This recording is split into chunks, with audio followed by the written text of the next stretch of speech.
C'est la question à laquelle nous allons répondre aujourd'hui. Et pour cela, qui de mieux placé que 8 orateurs et 8 oratrices qui, eux, sont experts et expertes de leur championnat. Des applaudissements pour la première demi-finale de ce championnat.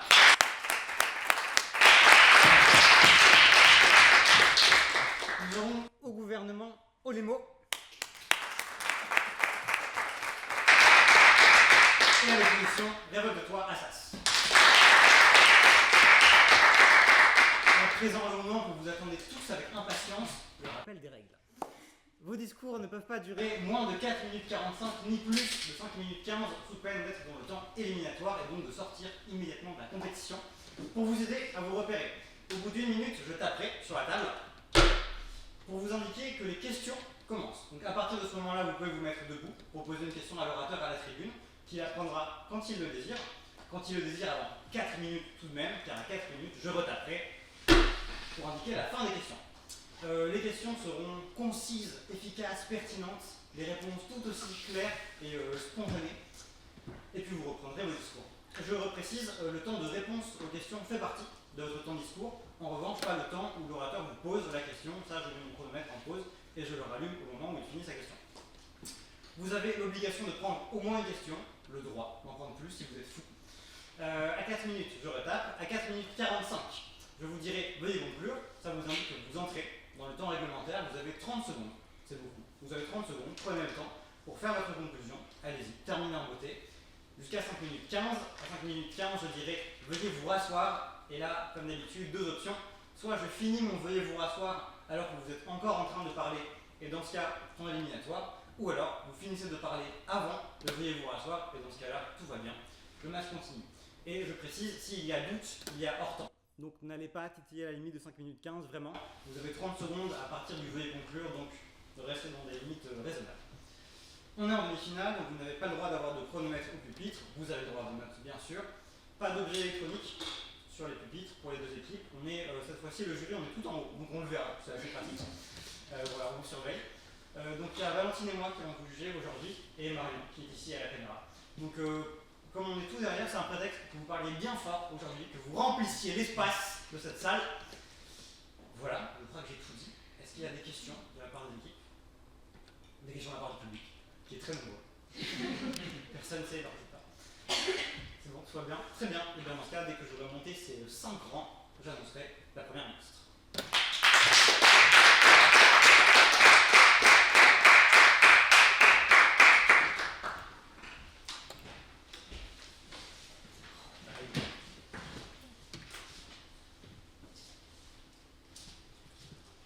Pour ouvrir ce débat, j'appelle la première ministre Lou Nicolas Garcia.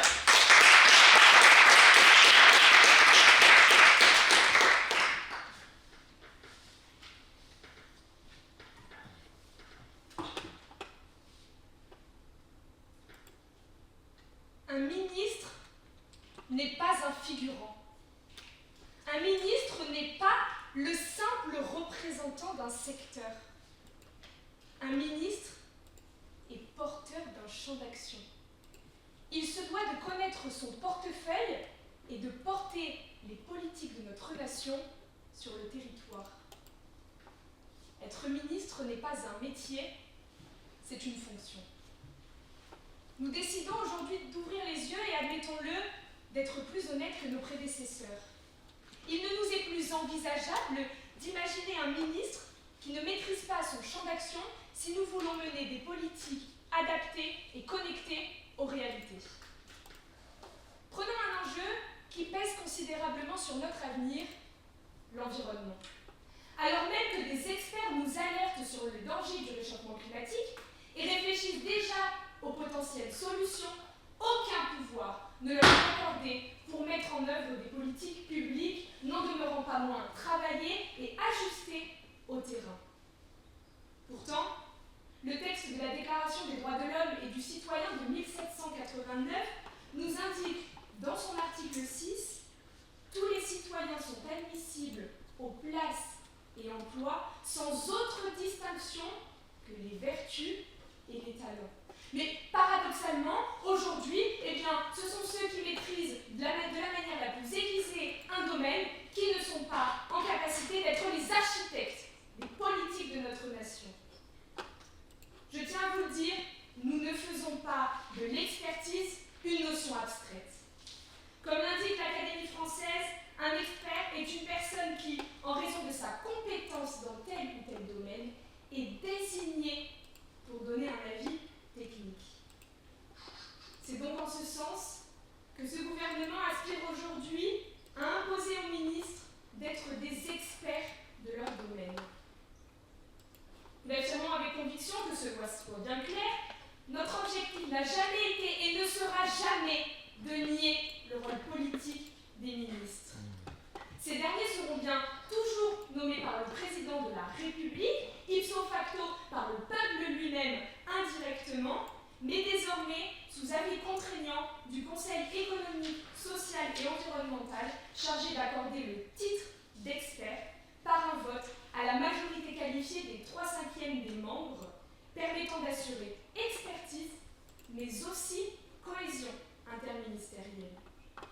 L'examen des profils sera réalisé sur la base de critères que sont l'obtention d'un diplôme de l'enseignement supérieur et ou d'une expérience de minimum 5 ans dans le domaine du ministère ciblé, qu'elle soit professionnelle, mais nous disons bien aussi associative. Afin de permettre l'adoption de cette réforme, nous engagerons une révision constitutionnelle sur le fondement de l'article 89 de la Constitution. Je réponds à votre question, monsieur.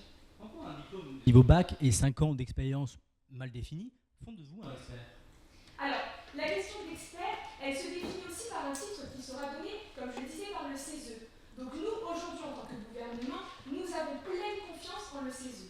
Mais pour la question du diplôme au-delà du baccalauréat, puisque nous parlons d'un diplôme bien de l'enseignement supérieur, effectivement, et de l'expérience, elle se joue aussi dans la connexion au terrain. Il n'est pas d'acquérir des années d'études dites inutiles ou d'une expérience, comme vous le dites, qui sera jugée pour être meilleure sur un domaine, mais bien cette connexion au terrain et aux réalités vécues par nos concitoyens. Pour revenir sur le projet de loi, il sera soumis au Parlement, réuni en congrès. Nous ajouterons donc un 3e alinéa à l'article 8 de la Constitution tel que les nominations des ministres par le président de la République sur proposition du Premier ministre sont soumises à avis contraignant du CESE, habilité par l'article 69. Nous ajouterons donc bien un autre alinéa à l'article 69 précité. Et puis bien sûr, il va de soi que l'ordonnance numéro 58-1360 relative au fonctionnement du CESE sera donc modifiée en conséquence. Et bien, enfin, pour permettre une transition efficace et cohérente, ces modifications prendront effet dès les prochaines élections présidentielles. Madame Gibert, ministre déléguée chargée de la fonction publique et de la réforme de l'État, vous démontrera que la prise de décision politique d'aujourd'hui doit s'accompagner d'une technique qui, je le rappelle, n'a qu'un seul objectif, servir le peuple. Veuillez conclure. Monsieur Guérin-Dubreuil, ministre délégué chargé du renouveau démocratique, vous montrera que le système actuel ne fait des ministres que des clones. Finalement, l'expertise n'est plus une option, c'est notre nouveau contrat de confiance. Nous vous le rappelons, être ministre n'est pas un poste, c'est une fonction.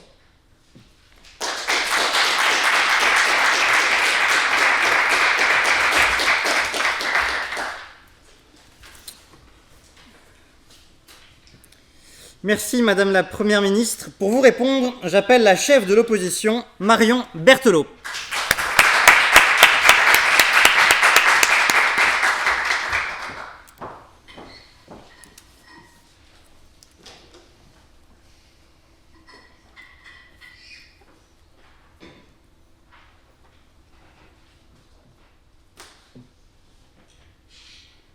Quand le pouvoir cesse d'être cru, il cherche à être certifié.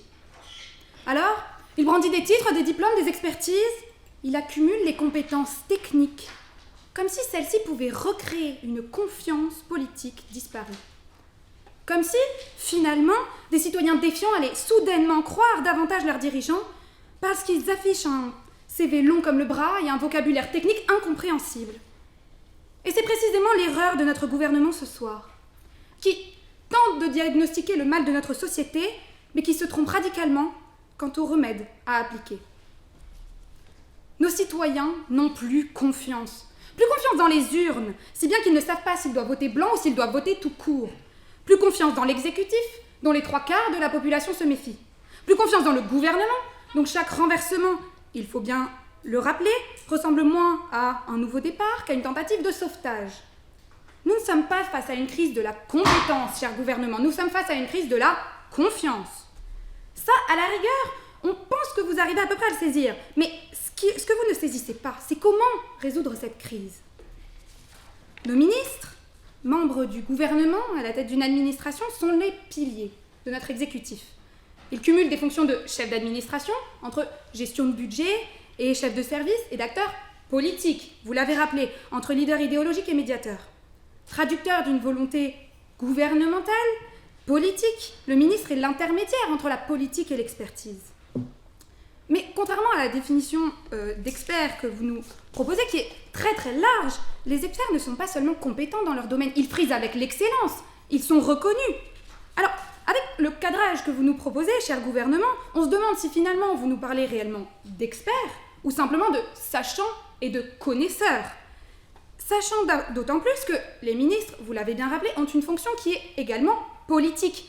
Et que 80% de nos ministres ont fait des études supérieures dans le droit et dans la science politique, et qu'ils sont en cela éduqués pour comprendre les enjeux politiques qui sont sous-jacents à leur domaine.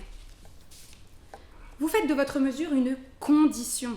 Et nous ne sommes pas contre l'expertise dans les ministères, mais bien contre sa systématisation dans la personne du ministre. Dans un ministère de l'immigration, cher gouvernement, qui allez-vous considérer comme un expert? Le douanier ou le réfugié? Dans le ministère du temps libre, cher gouvernement, qui est l'expert? Le vacancier? Le déficit de confiance dans nos institutions n'est pas le produit d'un manque de compétences des ministres, mais de légitimité. Un problème qui ne se règle pas par l'accroissement de l'expertise. Donc, non seulement la mesure du gouvernement est inutile, car elle ne renforce pas la compétence ministérielle, elle est inefficace, car elle ne renforce pas la compétence dans nos institutions, mais elle est dangereuse, car elle affaiblit la légitimité politique de nos ministres. La pratique ministérielle montre une tendance certaine à la nomination de ministres aguerris, et surtout, qui arrivent à la tête d'un ministère, entouré de spécialistes, de techniciens, de professionnels, bref, des experts. Pourquoi? Parce que l'expert apporte la connaissance du réel et éclaire un ministre sur les différentes solutions possibles aux problèmes. Mais c'est le ministre qui décide, et je le redis, c'est le ministre qui choisit une solution politique. Et je vais prendre votre question. Comment expliquez-vous que l'on puisse passer du ministère des Armées au ministère de l'Éducation sans aucune transition? Mais madame, parce qu'il ne faut pas opposer les ministères de façon si radicale. Nous nous trouvons face à des ministères qui requièrent tout de même des compétences qui sont les mêmes et qui se retrouvent dans les deux compétences dont je vous ai parlé tout à l'heure, qui sont le fait d'être un chef d'administration et le fait d'être une figure politique. Votre mesure fait donc du ministère un expert avant d'être un politique, tandis que nous considérons, nous, que le ministre est un politique avant d'être un expert. Notre premier député, M. Joseph Pradel, vous démontrera que la mesure du gouvernement est inefficace, car elle procède simplement, fondamentalement, d'une mauvaise compréhension du rôle du ministre. Mais s'il ne s'agissait que de l'inefficacité, cher gouvernement, votre mesure est également dangereuse. Dangereuse pourquoi? Comment prétendre lutter contre la défiance en nommant des ministres toujours plus proches de leur secteur professionnel, qu'ils devront désormais réguler? Mais votre mesure, cher gouvernement, c'est l'institutionnalisation du conflit d'intérêts. Et comment alors ne pas voir qu'en imposant ce filtre de l'expertise, vous réduisez l'accès démocratique aux fonctions dirigeantes? Votre mesure ne fera qu'empirer une crise de confiance que vous évoquez pourtant résoudre. Veuillez conclure. Chère Assemblée, le gouvernement croit qu'en augmentant le niveau d'expertise de ses ministres, il augmentera mécaniquement la qualité de ses décisions publiques et la confiance des citoyens. Mais il n'en est rien. Faire des ministres des experts ne garantit pas de meilleures décisions. Alors ne vous laissez pas aveugler par ce gouvernement qui tente de compenser le déficit de confiance par l'expertise, car si la technique répond au comment, seule la politique décide du pourquoi.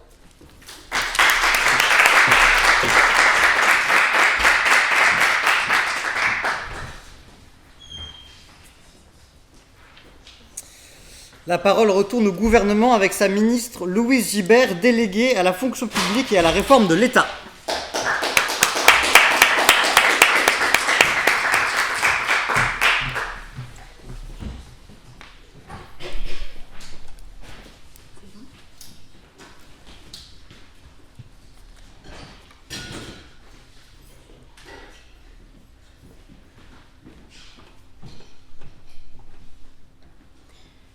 Imaginez des sols dégradés par les pesticides, des files d'attente interminables dans nos hôpitaux, une nation contaminée aux produits chimiques.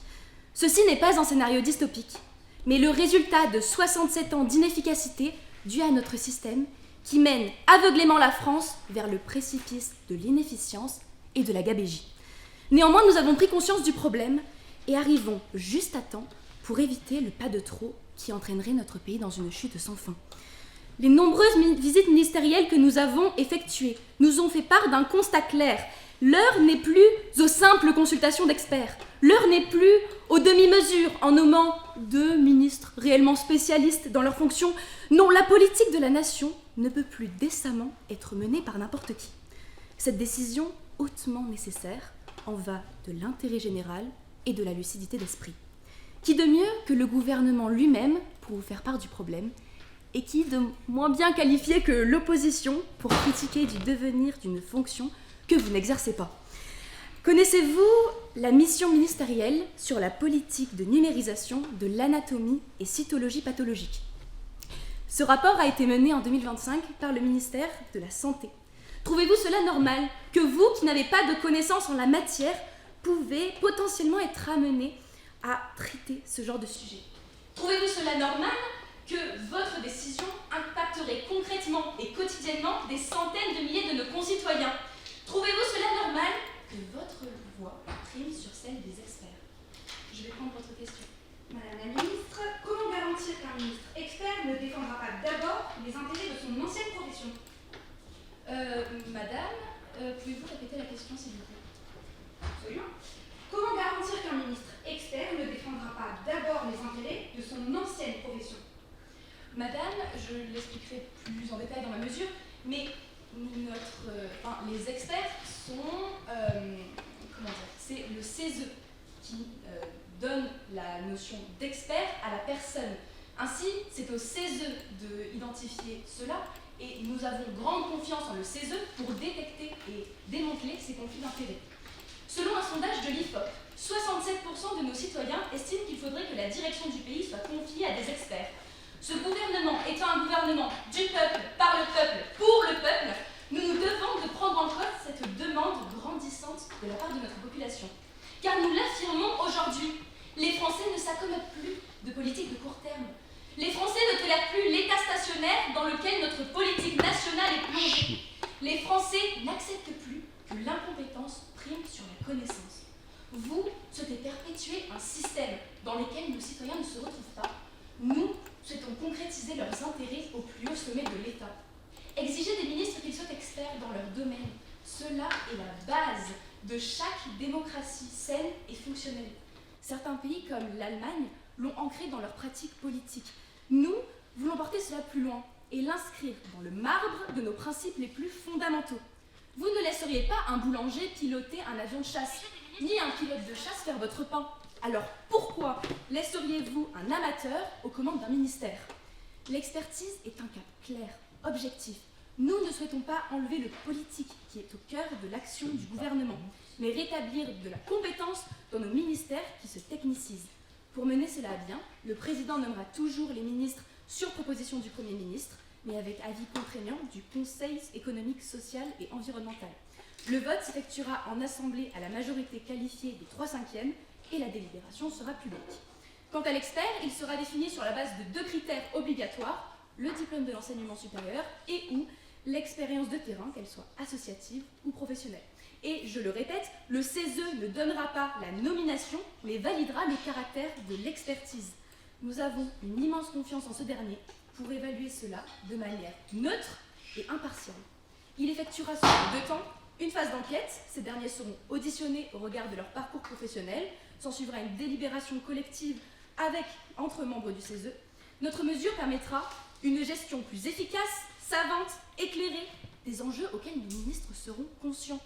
Cela entraînera des mesures performantes qui bénéficieront réellement à nos citoyens et non des mesures de dépendance centrées calquées sur les résultats précédents.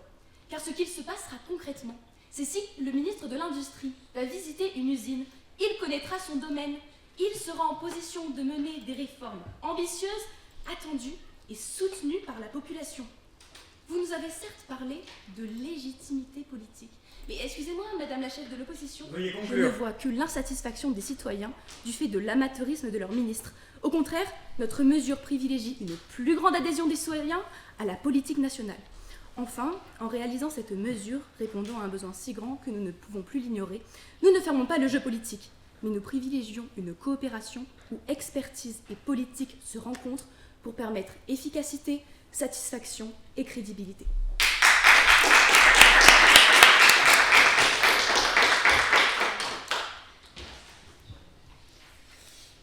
Pour vous répondre, Madame la Ministre, j'appelle le premier député de l'opposition, Joseph Pradel.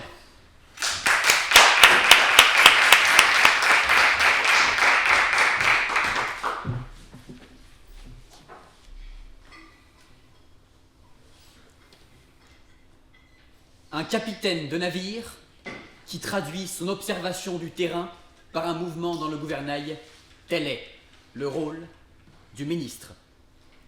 C'est donc un traducteur entre la volonté du peuple et l'administration. Au fond, c'est même un triangle entre la politique, l'administration, la volonté du peuple et le ministre au milieu. Mais avec vous, cher gouvernement, et vos mesures d'ordonnance, de régulation et d'expertise, on nage tellement nos troupes que ce triangle, c'est les Bermudes. Alors remettons ici un peu d'équilatéralité dans ce triangle pour rétablir. Parce qu'il y a déjà un problème sur la compréhension du rôle du ministre. Mais ce n'est pas tout. Cette mesure est aussi dangereuse. Donc sur la compréhension, ce que défend ce gouvernement est profondément inutile, puisque le problème constaté n'est pas causé par le manque d'expertise des ministres eux-mêmes. Alors le portrait que nous dresse ce gouvernement, comme quoi les ministres seraient des boulangers qui pilotent des avions de chasse, cette caricature grossière est tout à fait fausse. Nos ministres français ne sont pas des ignares. Leur rôle est d'être, et pourtant vous l'avez dit, des politiques, ce qui est une fonction. Leur but, leur rôle, c'est de prévoir une impulsion politique dans notre démocratie. Et il y a parfois des ministres qui sont des experts. On peut penser par exemple à Olivier Véran, à Agnès Buzyn. Ils sont des experts, mais est-ce que l'expertise faite en soi le gage d'un bon ministère? Je ne suis pas certain. Et puis un peu d'humanité là-dedans. Même les experts peuvent se tromper, l'erreur est humaine. Les experts se sont trompés même en politique. CF les sangs contaminés, CF l'affaire de la vache folle. Et d'ailleurs ce gouvernement ne nous dit même pas une mesure qui aurait été mauvaise du fait d'une mauvaise analyse d'experts. Donc je ne parle pas de la mauvaise décision politique, mais du fait qu'elle soit causée par une mauvaise décision d'experts. Mais il y a surtout un autre problème, c'est que vous nous dites qu'un ministre ne s'y connaît pas forcément en cytologie pathologique. Mais heureusement, il a pour ça un cabinet, des agences ministérielles, et c'est leur rôle, ce sont des fonctionnaires qui sont payés pour ça, précisément pour répondre à toutes ces questions précises que le citoyen et le ministre ne sait pas forcément. Et je prendrai votre question. Accumuler des années d'études, est-ce comprendre le quotidien du peuple? Absolument pas, raison pour laquelle imposer une expertise n'est pas se rapprocher du peuple, alors qu'un ministre, lui, comme vous l'avez dit, doit être légitime, raison pour laquelle il n'est absolument pas pertinent de vouloir lui faire avoir une expertise. Et puis, c'est là aussi que ça devient dangereux.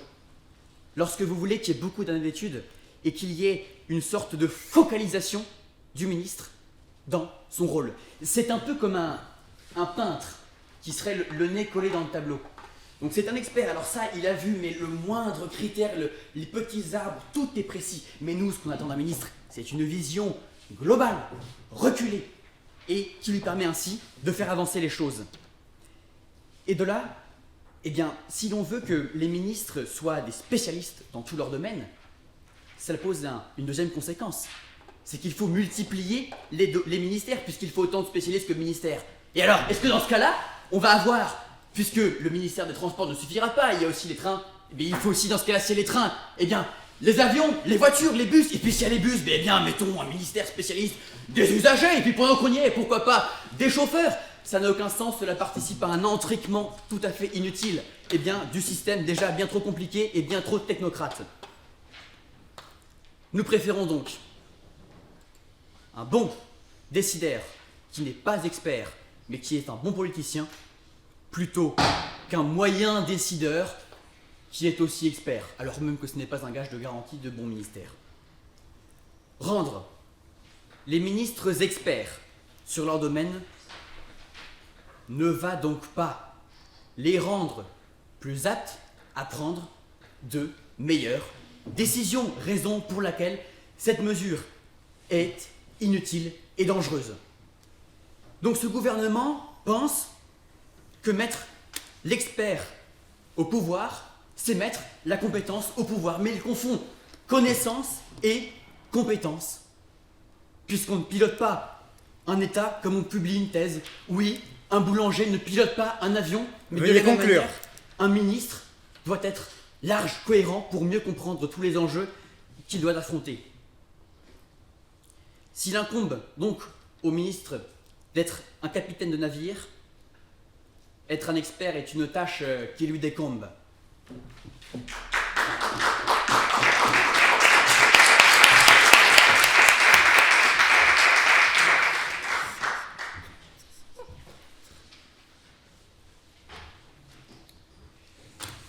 J'appelle à présent le deuxième ministre du gouvernement. Il est délégué chargé du renouveau démocratique, Armand Guérin-Dubreuil.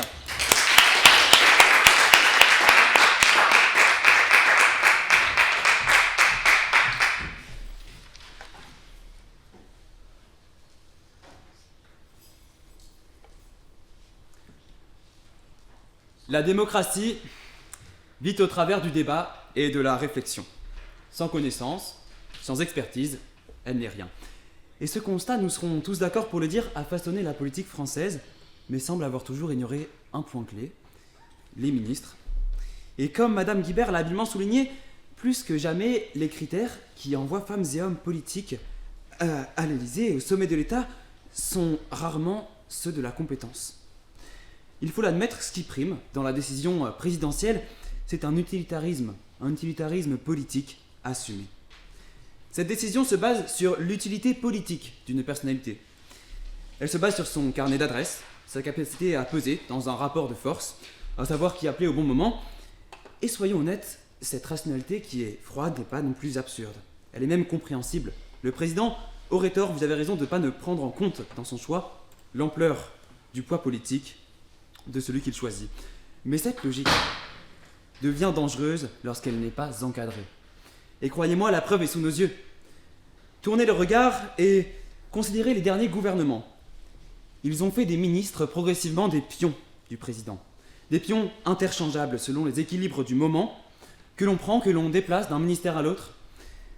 Des pions qui perdent toute leur fonction et qui finalement sont détachés de la substance même des missions qu'ils sont censés conduire. Jamais personne ne pourrait devoir être à la suite ministre de la Santé, de l'Agriculture et des Armées, sans avoir eu de formation à ce sujet.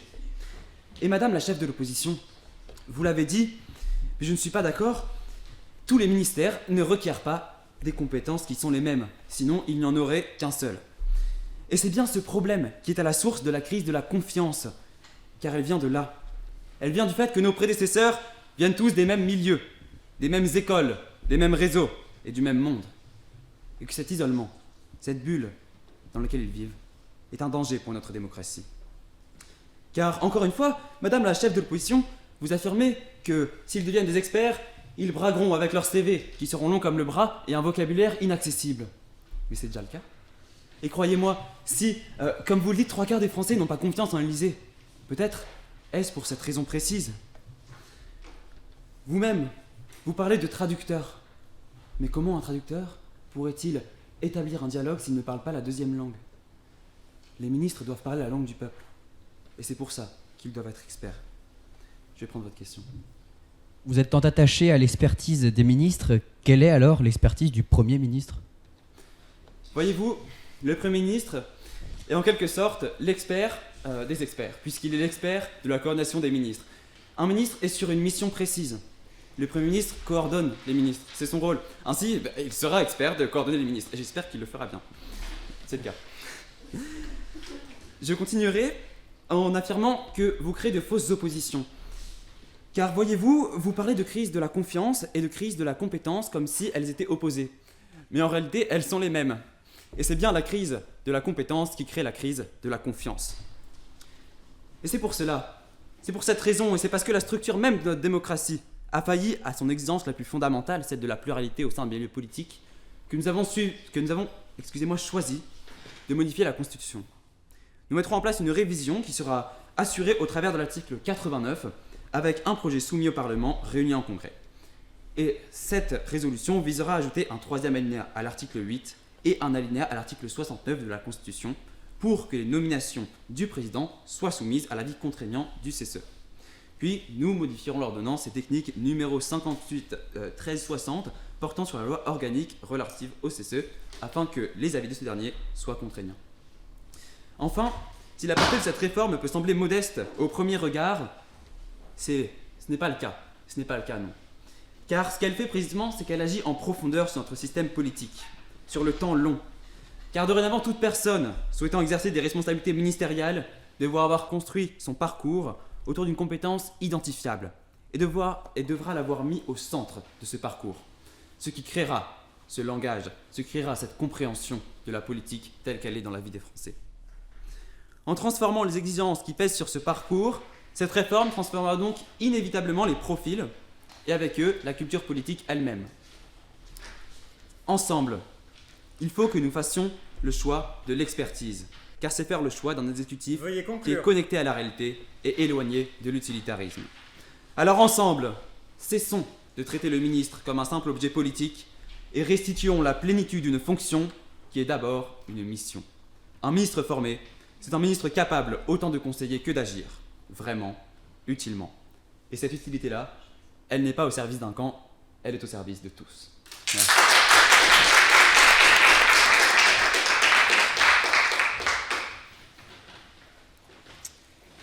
Il est à présent temps d'écouter la deuxième députée de l'opposition, Garance Basquin.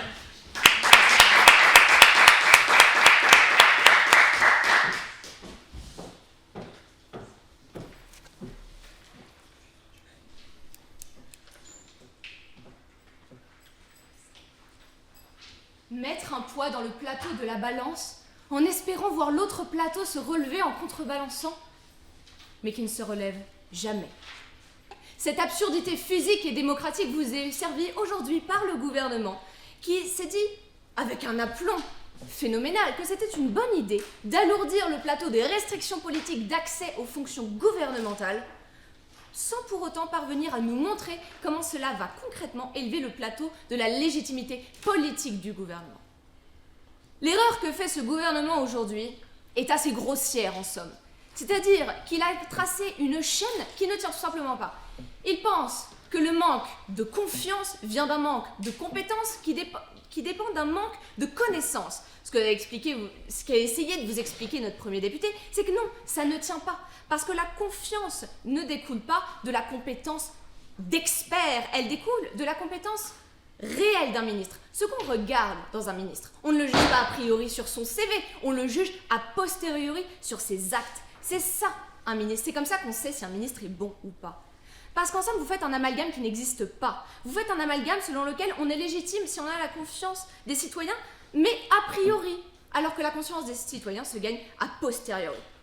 Et alors, ce qui est absolument phénoménal, c'est que ce gouvernement arrive en nous disant qu'on obtient la confiance en étant expert. Alors, je ne suis pas spécialiste de des théories sociologiques, mais il me semble bien que la notion d'expert est assez opposée à la notion de proche du peuple. Ce que vous prenez, en fait, c'est une espèce de despote éclairé, finalement. Puisqu'il est expert et puisque le gouvernement a décidé, et le CESE, un organe non élu, a décidé de plaquer sur la tête des ministres une étiquette d'expert, mais les Français vont avoir confiance. Bah oui, il est plus intelligent. C'est finalement la théorie du « chut, je sais ». Je prendrai votre question. Comment justifiez-vous aller contre la majorité des Français qui souhaitent davantage d'expertise au sein des ministères ? Mais ce que vous ne comprenez pas, c'est que cette expertise ne doit pas se trouver dans le ministre. On ne demande pas au ministre de savoir tout sur tout. On demande au ministre. Regardez, le ministre, il va devoir gérer un projet. Ce que le peuple veut, c'est qu'un ministre traduise un projet, une idée politique qui sache gérer son portefeuille, tous les petits détails d'expertise, c'est gérer, c'est ce qu'on essaie de vous dire, par tous les cabinets, par tous les experts qui sont là pour ça. Parce qu'en réalité, le ministre, il n'est pas là pour ça. Et on vous l'a prouvé. Par exemple, Olivier Véran était un très grand neurochirurgien. Est-ce qu'il a bien géré la crise du Covid-19 ? Non, je ne pense sincèrement pas. Et en plus d'être inutile, votre mesure, elle est fondamentalement dangereuse pour la confiance citoyenne. Vous voulez la rétablir, vous allez juste la détruire. Parce qu'en fait, je ne prendrai pas votre question. Vous allez simplement institutionnaliser des conflits d'intérêts. Parce que si on regarde vos critères, je ne prendrai pas votre question. Si on regarde vos critères, vous exigez que le ministre, pour gérer son portefeuille, vienne du milieu qu'il gère. Comment voulez-vous qu'il n'y ait pas de conflit d'intérêts entre les deux ? Par exemple, si j'ai été cheminot pendant 5 ans, comme vous voulez, et je suis ministre des Transports, à quel moment voulez-vous qu'on ait confiance dans quelqu'un qui a une partialité évidente ? Et ça, je ne l'invente pas, c'est déjà arrivé. Elisabeth Borne, par exemple, a dû se désister sur le projet de Charles de Gaulle Express parce qu'elle avait travaillé à la RATP. Elle est experte, je ne suis pas sûre que ça inspire beaucoup de confiance. Au-delà de ça, vous posez un problème fondamental d'égalité d'accès aux fonctions dirigeantes. Parce que ce que vous essayez de nous vendre, finalement, c'est mieux que rien. Ce sera mieux d'avoir un gouvernement un petit peu expert que rien du tout. Mais là, vous vous trompez. Parce que ce qu'on a tant bien que mal essayé de vous démontrer, c'est qu'un bon expert ne fait pas un bon ministre. Donc ce que vous faites, c'est que vous instaurez un petit filtre bidon contrôlé par le CESE qui empêchera certaines personnes d'accéder aux fonctions gouvernementales. Personnes qui auraient pu être parfaitement compétente. Et ça, vous ne nous le dites pas, en fait. Ce n'est pas parce que j'ai pas fait 5 ans d'études que je ne peux pas être un bon ministre de l'Intérieur. C'est pas parce que je n'ai pas été policier ou je n'ai pas fait d'études de droit que je ne suis pas un bon ministre de l'Intérieur. Gérald Darmanin en est l'exemple. Il y avait des études de politique. Donc, Madame la ministre 1, vous osez parler de démocratie, alors que ce que vous faites, votre projet, vous allez simplement vous ruiner la promesse d'égalité républicaine. Qui êtes-vous pour nous dire que ces critères font un bon ministre ? Vous faites la règle, vous faites de ce qui fait la crise de la confiance la règle. Vous n'allez faire que creuser les décalages entre les Français et les personnes qui auront fait des études, donc elles sont légitimes. Mais c'est pas comme ça que ça marche. Ce que vous ajoutez à l'expertise, vous le retirez forcément à la démocratie. Ce sont des vases communicants, c'est comme ça que ça marche. Et l'expérience, on pourrait vous concéder l'idée que vous vouliez bien faire, que c'est mieux que rien. Sauf que l'expérience européenne, malheureusement, est contre vous. Elle montre bien que la technicité est l'ennemi de la confiance. L'exemple parfait est celui de la Commission européenne, qui est remplie de petits fonctionnaires gris, qui ne proposent que des petites mesures sans lien avec ce dont a besoin et ce dont veut le peuple européen. Ce n'est pas ça l'esprit des Lumières, ce n'est pas ça l'esprit de la France. Et aujourd'hui, en France, un gouvernement très bon techniquement ne sera pas validé si jamais il ne traduit pas ce que le peuple veut. Parce que ces ministres, vos ministres auront la tête bien remplie, mais géreront leur ministère avec 2 mains gauches.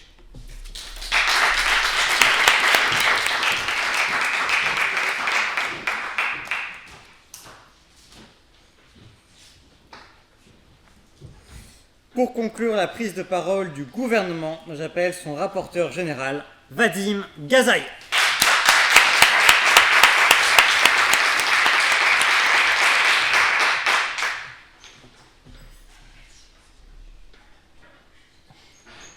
Avril 2027, un parti populiste remporte les élections présidentielles et obtient la majorité absolue à l'Assemblée nationale.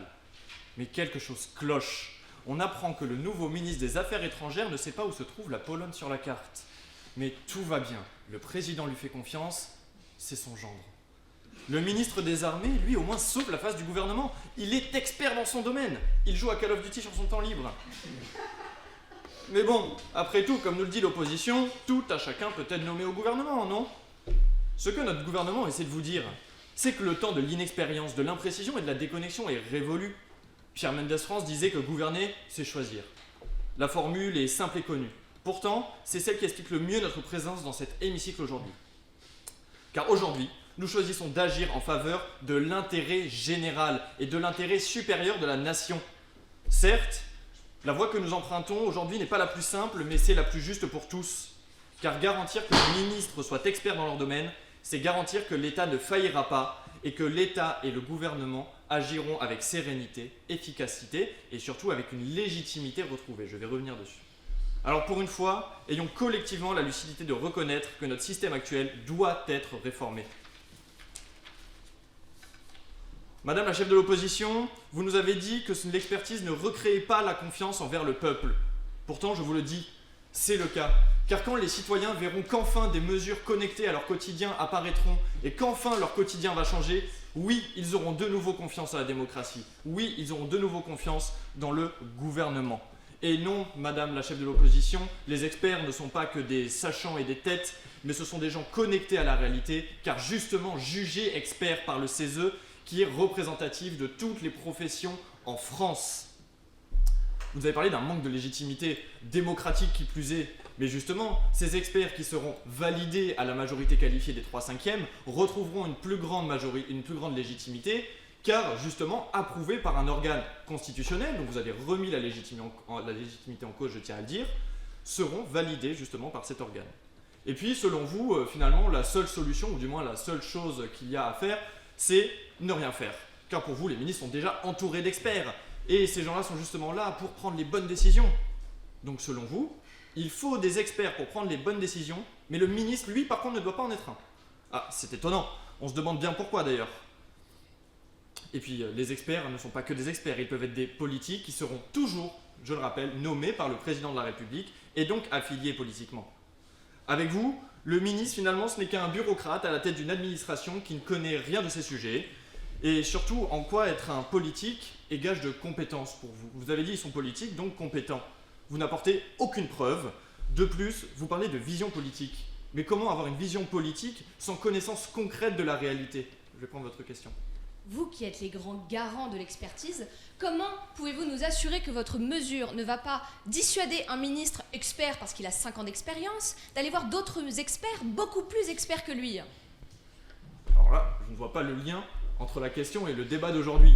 L'expert qui est nommé ministre, il est expert, il peut très bien consulter d'autres personnes s'il le souhaite. Bon.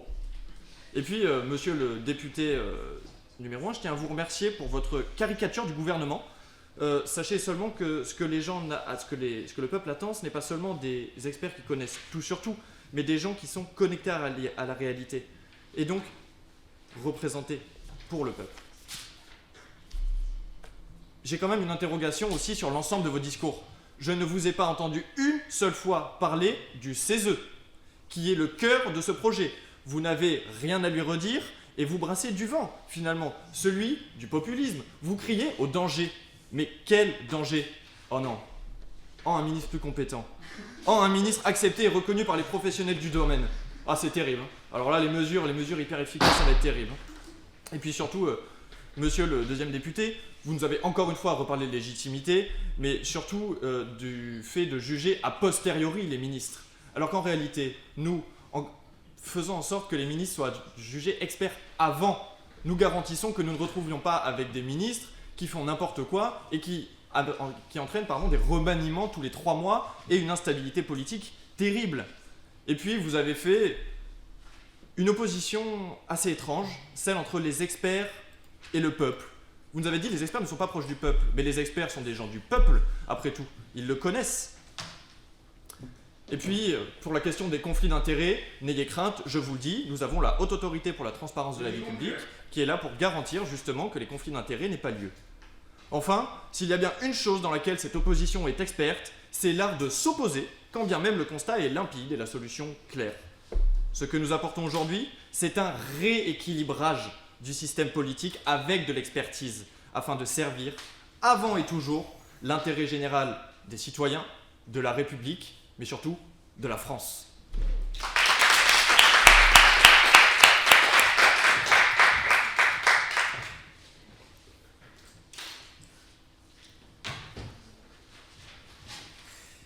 Et enfin, pour achever ce débat, j'appelle le secrétaire général de l'opposition, Matteo Jacob.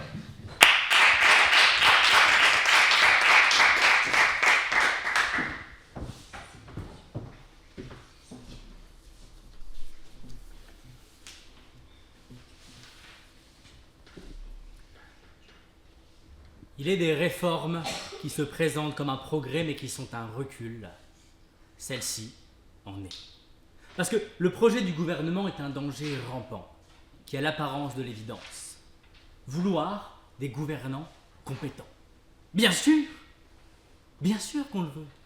Mais la qualité de nos ministres, elle ne repose pas sur leur expertise, elle repose sur leurs compétences politiques. C'est ce que nous n'avons eu de cesse de vous répéter. Et ce que nous ajoutons, une fois de plus, c'est qu'assimiler ces deux compétences, c'est glisser de la démocratie à la technocratie. Il y a 2 siècles déjà, Tocqueville parlait d'un despotisme doux. Et c'est contre celui-là qu'aujourd'hui nous sommes d'une opposition dure. Et il faut avouer que votre projet malléable nous le rend facile, notamment à cause de 2 erreurs fondamentales. Une d'abord sur ce qu'est un expert et une seconde sur ce qu'est un ministre, ce qui est embêtant vu que c'est le sujet du débat. Alors, prenons d'abord l'expert. L'expert, c'est qui? Bon, et à ça, on n'a pas vraiment de réponse. Un expert, c'est quelqu'un qui a un diplôme relativement faible, n'exagérons rien tout de même, avec un petit peu d'expérience. Voilà, on se calme. Mais du reste, c'est quelqu'un qui doit être validé par le CESE tout de même. Ça va lui donner une étiquette, une confiance, une légitimité. Un expert et une légitimité par le CESE, en quel vous avez une grande confiance. Comme en la HATVP, c'est bien connu, il n'y a aucun conflit d'intérêt et le CESE est un organe particulièrement démocratique qui garantit un bon fonctionnement et que tout le monde écoute. C'est le principe même du CESE. Non, on connaît le CESE précisément parce qu'il est effectivement, même s'il est constitutionnel, il est aujourd'hui inutile et surtout il sert aujourd'hui de planque pour les anciens ministres. C'est précisément le symbole même de ce que vous voulez combattre, le CESE, monsieur. Je vous laisse répondre là-dessus. Pouvez-vous me citer un frein crédible au fait d'apporter davantage d'expertise au sein de nos politiques nationales? Alors, au préalable, j'aurais bien aimé que vous nous apportiez des raisons de le faire. Du reste, les raisons pour lesquelles nous ne devrions pas le faire découlent de nos argumentations respectives. Tout d'abord parce que l'expertise que vous prenez ne garantit en rien un meilleur gouvernement. Au contraire, elle va fermer les portes des personnes qui peuvent gouverner, ce qui est un terrible problème démocratique. Vous citez l'article 6 de la DDHC, c'est un problème démocratique, et c'est ce qu'a dit ma députée Basquin. Parce que vous pensez que mettre des experts va résorber la crise de la confiance, mais absolument pas. Vous prétendez que ça va rapprocher du peuple. Et on vous l'a dit, l'expert est l'inverse du peuple. Vous nous la jouez comme un gouvernement populiste que vous fustigez. Vous faites une opposition entre les gouvernants et le peuple, et vous voulez rajouter un tiers parti, les experts. Comme si les experts allaient rapprocher les gouvernants du peuple. Mais c'est absolument absurde comme projet.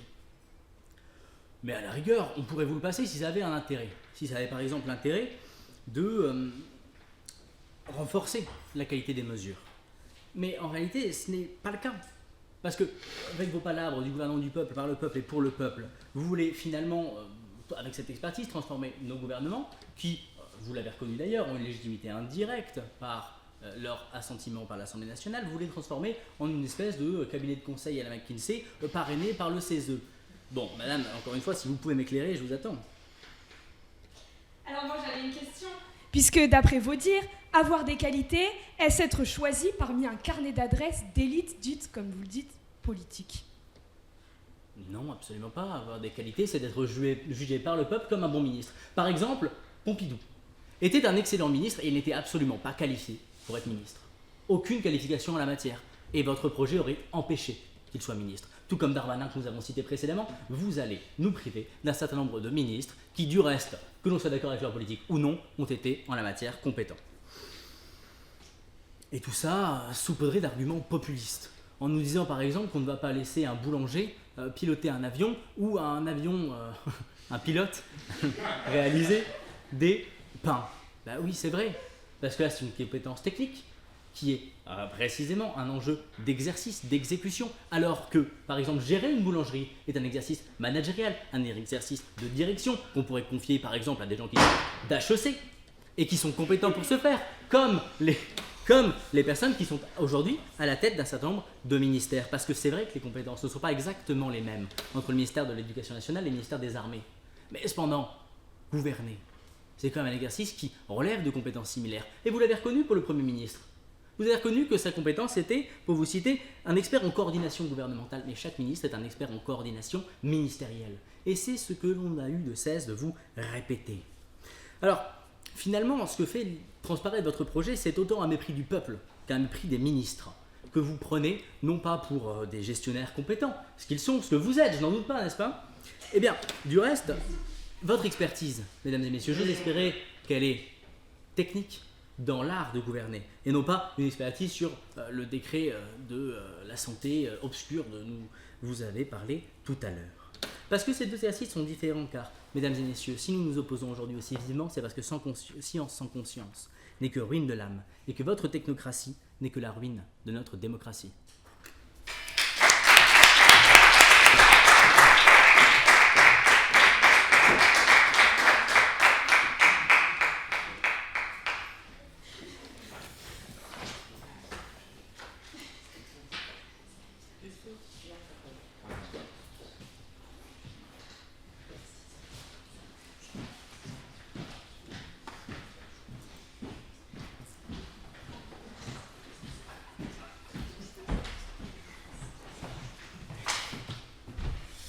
Merci aux deux équipes pour un débat sur lequel vous avez visiblement pris beaucoup de plaisir, et donc nous aussi, et le public aussi j'espère.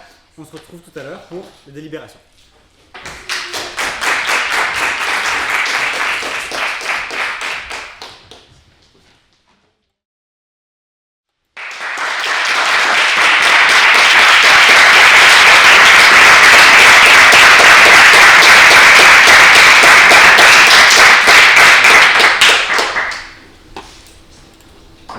La régie m'indique que je peux y aller. Tout à fait. J'y vais. Non, vraiment, merci. Je ne peux pas commencer par un autre mot que ça, tellement c'était plaisant à suivre comme débat. C'était simple, c'était clair. C'est aussi pour ça, je pense, que les délibérations étaient rapides. Tout ce que vous avez dit était clair, compris, entendu. Donc vraiment, gardez ça, c'était tellement bien de vous écouter. Vous avez pris du plaisir sur ça, on a pris du plaisir de vous écouter, le public aussi. Donc voilà, ça m'a consolé de devoir venir à HEC aujourd'hui. Donc bravo, voilà, et notamment ça se voit, je trouve, dans les questions du débat, il y avait des super questions, des super réponses, vous n'êtes jamais laissé déstabiliser alors qu'il y avait de quoi, je trouve, vu les questions. Donc voilà, pur plaisir. Je laisse Valentine commencer sur les retours d'équipe. Ah oui. Déjà oui, merci beaucoup à vos deux équipes, c'était super chouette. Enfin, moi c'est le premier match que je rejoue en présentiel et franchement je suis contente d'être venue pour ça. Je vais faire des retours surtout à RVTA. Je trouve que vous avez hyper bien vulgarisé tout le schéma et tout ce qu'il fallait faire, etc. Tout ce qui était entendu et attendu dans ce débat. Et surtout, je trouve que le point vraiment important dans votre équipe, c'est les exemples. Qu'on soit d'accord ou pas avec les exemples que vous avez pu prendre, parfois non, on va n'est pas, voilà, désolé. Mais en vrai de vrai, tous les exemples étaient tellement pertinents et apportaient tellement dans votre argumentaire et dans votre réfutation. Et surtout, vous avez quasiment tout réfuté. Hein, franchement, en tant qu'opposition, vous avez fait un super bon travail. Du coup, par rapport à ça, vraiment bien joué. Enfin, c'était vraiment un super match. C'est Gabriel qui vous fait les retours après, donc je ne vais pas tout faire. Mais voilà, vraiment vos exemples, votre pédagogie et votre réfutation, le fait que vous étiez vraiment à l'écoute pendant tout le match, vous n'avez rien laissé passer, vous avez rebondi absolument sur tout, très rapidement. Et donc ça, c'était vraiment très bien. Tout à fait. Côté gouvernement, franchement, je vous ai pas laissé démonter. C'est-à-dire que vous avez posé votre idéologie. Eux, ils sont venus vous chercher en disant non, c'est pas ça. Vous avez dit si, quand même. Donc voilà. Non, mais c'est vrai parce qu'ils ont été très incisifs et vous avez tenu la ligne quoi qu'il arrive. Donc franchement, bravo pour ça. Et ça s'est vu aussi sur vos retours aux questions. Enfin, vous avez des questions assassines, c'est mon jeu de mots. Et vraiment, vous les avez regardé droit dans les yeux. Vous avez dit non. Je vais vous expliquer pourquoi on continue. Donc voilà, tout le débat vous avez tenu. Et voilà, on avait vraiment une super cohérence d'équipe entre tous vos orateurs, du début à la fin, mais bon, ça, je vous ai vu plusieurs fois, je sais que vous avez l'habitude de le faire. Et ouais, et du côté des deux équipes, voilà, le côté humour, vulgarisation, ça aide beaucoup à comprendre, on n'est pas tous des experts de ce sujet. Donc voilà, c'était cool que ce débat puisse parler à tout le monde, j'espère que c'était le cas, le public me le confirmera si je le lis un jour. Voilà, donc simplement merci pour ça. Sur la forme, c'était trop cool à suivre et ça impacte tellement la compréhension du fond. Donc à nouveau, merci. MO d'abord, victoire d'équipe d'abord. MO d'abord, très bien. On récompense pour le rôle de meilleur orateur ou de meilleure oratrice la personne qui, selon nous, a le mieux posé le débat et a permis d'avoir un cadrage extrêmement clair qui a simplement rempli toutes les clés de son rôle. Le MO va à une MO, Lou.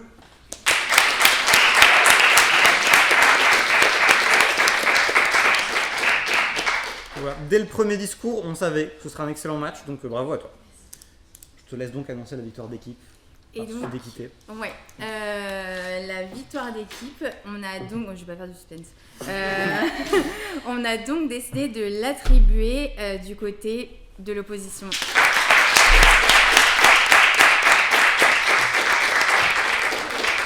Vraiment bravo, Ouais, vraiment. vraiment. C'était vraiment un superbe match, vous êtes tellement bien débrouillés. Pour le justifier, en vrai, ça joue pas grand chose. Enfin, non, ce que je trouve, c'est que du côté des deux équipes, il y avait une super idéologie. Extrêmement claire dans le côté des idées. Côté opposition, ce qui a joué en leur faveur, c'est qu'il y avait beaucoup d'exemples hyper concrets. Ils ont parlé de gens qui étaient compétents dans leur expertise, mais qui ont foiré en tant que ministre. Des gens qui n'étaient pas qualifiés pour être ministre et qui, quand même, s'en sont sortis. Donc voilà, je pense que vous auriez pu aussi ancrer le débat plus dans le concret. Mais franchement, vous avez été une très bonne équipe et c'est tout au long du championnat, franchement. Donc félicitations, vraiment.